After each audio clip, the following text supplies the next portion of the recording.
What it do, everybody? It's your boy Ken Crowder checking back in with another edition of a book review that I think everybody should add to their collection, especially if you have children or going over in life.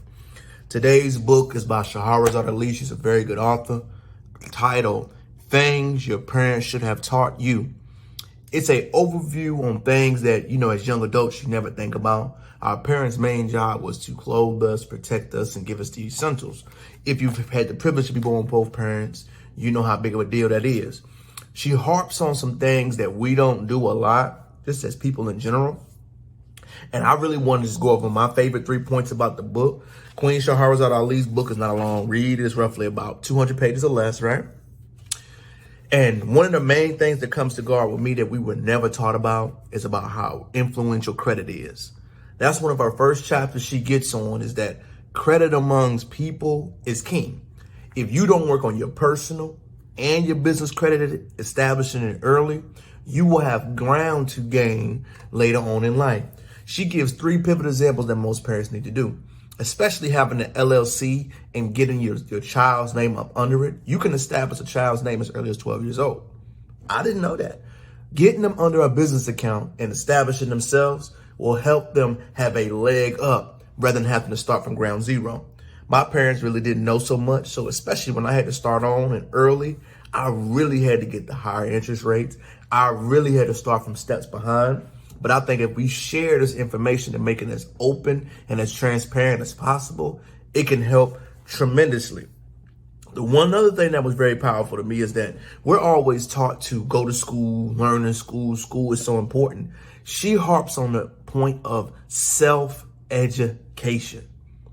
What I mean by that is I know plenty of people I went to college with, high school with, all of these things, even grad school with currently.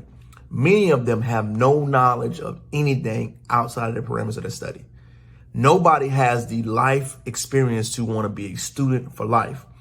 One of the biggest impacts I've noticed alongside of my work ethic and other people, I have a thirst to just want to learn. Most people don't want to learn about history outside of what we're taught.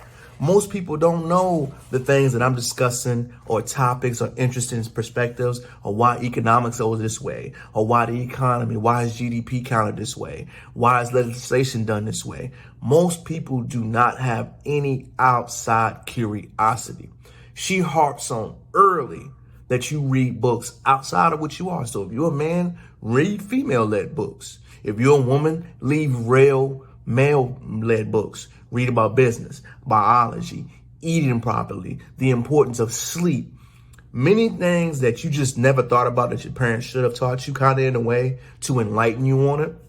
It's something that we all need to carry on to the next generation of just looking back and thinking, that is a very powerful thing.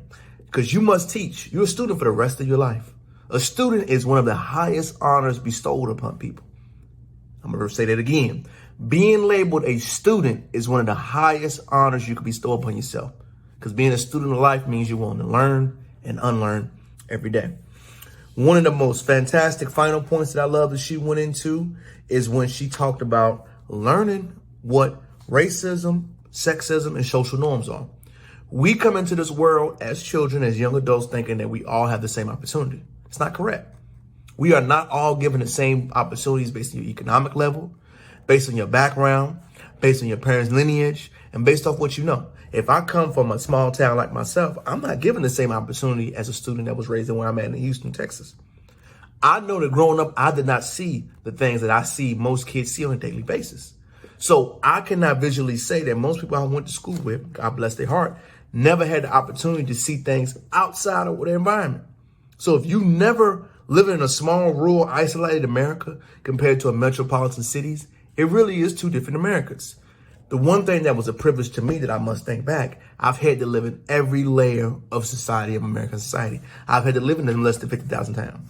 I've had to live in a medium-sized city like a Hampton Roads area. And right now I'm in a metropolitan city like Houston. And I've been in New York's and LA's.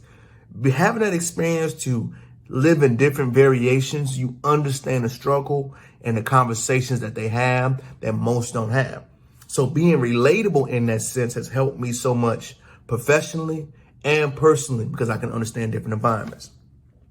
The only criticism I would have in this book that I can say Queen Ali mention a lot of outdated things again because this book was written in the 90s. I would love to see her update this book and reference it newer, because I definitely think some modified versions would be tremendously helpful with some newer sample sizes and the data and information that she's done. I can tell just by reading it, she's done thorough research. You can kind of tell because it makes sense. That's the one thing I always tell people. You might not have to give me a sample size of your research information, but reading the ideologies, it should line up to where we are today. And everything she points out really lines up. So my review on it is 5 stars. Some of it's a great read, simple to read, but everything that she suggests back in 92 is still relevant 30 years later. So I just like to tell people to read older stuff, reference it, because remember, history is always a study of cause and effect. The cause of this book caused me to understand why we still have struggles that we deal with to this day. All right, baby, it's your boy King Carter checking out again, man. Add this to your collection. Trust your boy. I enjoy reading. I enjoy understanding. I just want to tell y'all again, thank you for tuning in, man. Please follow your boy, like, comment, subscribe. Give me y'all information. I can't stop. I won't stop, baby. I won't. It's the very beginning of this process. I'm really starting to enjoy it. I'm really starting to learn.